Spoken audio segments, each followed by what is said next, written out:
Hey there, great to see you again. Thanks for stopping by. It's Ozzy here from WhensMyTime.com. Right, the other day I recorded a video telling you a little bit about my time at a retailer when our two boys were quite small. And about even now, I feel quite emotional about that period because, bottom line, fear kept me in a job for over 12 years. Can you believe that? Over 12 years. And during that time, frankly, I miss my boys growing up. And I can never get that back. So my mission is to make sure that nobody ever has to go through that sort of thing again. Now, after I left retail, I went into financial services where I stayed for 20 years. But here's the thing, I didn't hate that. I didn't hate it. But it was just about tolerable. So it was not quite out of the frying pan into the fire, but it wasn't far short of that. Don't get me wrong, some of the people that I worked with I absolutely loved and still keep in touch with today. The bosses were great. I couldn't wish for better bosses. And some of the clients were fantastic. Really, really interesting people. But it got to the point where it was not unusual for, say, me to sort of go to bed on a Sunday evening and my phone ring, my mobile, my cell phone ring at 11:30 in the evening, and it'd be one of my clients saying, "Can you talk to me about this? I'm concerned about this." And I wouldn't quite say it this way, but I'd sort of think, well, you know, why are you phoning me at 11:30 on a Sunday evening? I can't do anything about it now. Yeah, but I'm worried about it. Well, two of us are worried about it now. So we can't do anything about it. I mean, in fairness, it was never anything to worry about. But people, I suppose, in the late hours and early morning hours, things do play on your mind, don't they? But they seem to think that the first port of call would be me. So I eventually got to the point where on my business card, I took my cell phone out, my mobile number, I took it off. I didn't hand that out anymore to clients until I got to know them very well, and I'd say, look, and I'd write it on the back so that they had it. Okay, that's by the by. But as I say, for 20 years, I pretty much tolerated that. But all the time thinking, there has to be more than this. If somebody said at the start of that period, look, we'll give you X amount of money in return, you will not get to enjoy your child's formative years and their teen years and so on, and you will not get to enjoy time with your wife other than the odd snatched hour here and there for the next 30 odd years. If somebody told me that back in when I was in my 20s, and for the next 12 years and 20 years added together, 32 years, that was going to be my lot, and we'll give you this much money for that, I'd have said no deal. Because no amount of money would have been worth it, quite frankly. But it's a done deal now. I can't get that back. But as I say, my mission is to make sure that the same doesn't happen to anyone else. Now, when did all this come to a head? Well, I can tell you, back in 2010. Sadly, my mother passed away. I'd already lost my father back in 1999, just before Christmas. But my mother passed away in 2010. In April of that year, and in rapid succession, several of our friends who of a similar age were diagnosed with cancer. Several, bang, bang, bang, bang, bang, diagnosed with cancer. Two of whom, sadly, we've lost since then. But that sort of thing, the loss of your mother, and that several of your friends are diagnosed with dreadful illness, it really opens one's eyes to one's own mortality. And it's got me thinking quite a lot. It sort of hit me back. I mean, obviously I was upset by the loss of my mother and friends being diagnosed, but it got so that I was given even more the feeling of, look, is this, there has to be more to life than this. Anyway, in August of that year, we took a much needed holiday vacation in Italy. We drove down to Italy because we took the dog with us. Well, you'll hear about the dog, I'm sure, in future videos. But we took the dog with us, so we drove down. Took a few days to get down there. Fantastic journey down there. We had the most beautiful holiday rental. It was actually the old wine cellar built into a mountainside of a farmhouse high in the Umbrian Hills. So the back of the building sort of fell into the mountainside, presumably to keep the wine cool in the old days. But the front of the building was sort of normal, if you like. It's at ground level and sort of looked out over the valley, and it was just the most perfect, peaceful setting. We really needed that break, I can tell you. So we stayed there for a couple of weeks. Met some wonderful people there while we were there,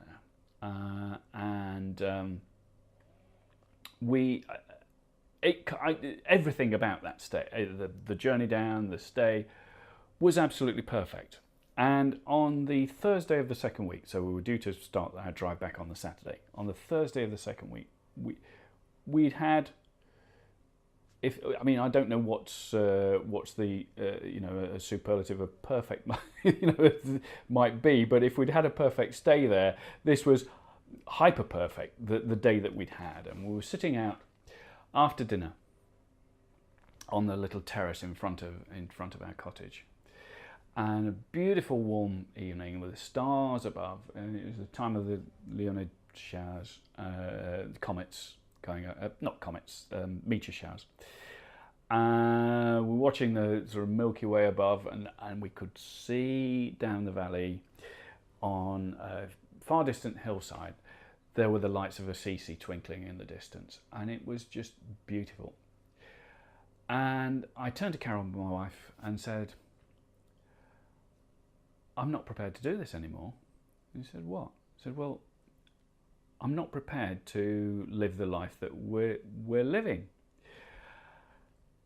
Because when I go back to work next week, I go to the back of the queue, the back of the line, for my own time. Everybody else has a prior say on what I do with my day, and I just get to deal with pick up the pieces of what's left, and it's not enough. I want to know when's my time. I don't want to get to the end of my life and say, when was my time? When did I get to do the things I wanted to do? When did I get to live the life I wanted to live? When did I get to be the person I wanted to be?" It's just not happening. And so Carol looked at me and said, "Yeah, you're right. What are we going to do about it?" I said, "I don't know, but we are going to do something." And so I can tell you something about me. Typically speaking, before then, when I'd go away on holiday, by a couple of days, before we were due to return, I would start to get really grumpy. Really grumpy and moody, because I knew that not only was I going back to work, but I was going back to 2 weeks' work or more of work that hadn't been done for me while I was away. Because when you're in business, and the sort of business I was in, if you didn't do it, it didn't get done. So I'd be going back to a whole mountain of stuff that I frankly didn't want to do, and it would spoil. It would sort of hang over me like a cloud then, so it would undo all the good. Now, that's obviously up here, not other people aren't like that, but that was my way that was the way I reacted. But this time it was different. This time I didn't want to dash home. We were having such a wonderful time. But I came home with an incredible feeling of hope, because now I'd made a decision, and that decision was liberating and scary in equal measure. Because frankly, I didn't know what I was going to do, but I did know I was going to do something. And that sort of excited me. It turned it into an adventure. Does that make sense? So from that point, on that evening, I can tell you it was Thursday, the 12th of August, 2010. On that very evening, I decided, things were going to change.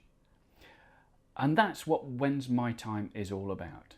It's not saying just make a decision and your life will change overnight. My life didn't change overnight. My life, I didn't sort of walk in the following Monday and say, here boss, here's my resignation. I didn't. I took my time in finding out what I could do. I was in my 50s. So, you know, you just can't walk into something else. And I didn't want to just walk into something else. I wanted to find something that I wanted to do. I didn't want to run away from something. I wanted to run towards something. And that's what I want for you. So things will not change overnight in your circumstances, but things can change overnight. Things can change in an instant. In here, it's just making that decision. It's asking yourself, when's my time? And answering yourself, it's now, it's today. So that's when When's My Time was actually born. I didn't know it at the time, because that decision set me off on a journey that took me down lots of different avenues. Some turned out to be blind alleys. Some were not the best places to stray down. Not that I did anything wrong, but I certainly had some people lying in wait for gullible people like me, so sort of young innocents abroad, or not so young innocents abroad. But I learnt. Each of those experiences taught me something. And so I got to the point whereby I was making things work. I could do this. I understood that not only could I do this, but I owed it to other people to explain how they can change their lives too. And that's what's behind WhensMyTime.com. So it all goes back to that Umbrian hillside, sitting out on a perfect evening on the Thursday, the 12th of August, 2010. So you want to hear more. You want to hear more about how you can make these big decisions. So what I suggest you do is, if you're watching this on YouTube, which you probably are, click subscribe. Click subscribe and then you'll be notified every time I upload a video. You can visit my site, WhensMyTime.com, which at the point of recording is still under construction. I don't know obviously when you're going to see this, so it could be sometime in the future. So if it is, it should be fleshed out by then. But at the time, I've still got it under construction. But visit WhensMyTime.com, subscribe to this channel, YouTube here, and you'll be notified of every video that I put up. Leave me a comment below. Leave me a comment below. Tell me about decisive moments in your life, or tell me about the decisions you haven't yet made but want to make. Or if you prefer, you can email me at ozzy@whensmytime.com, and I'll see you soon.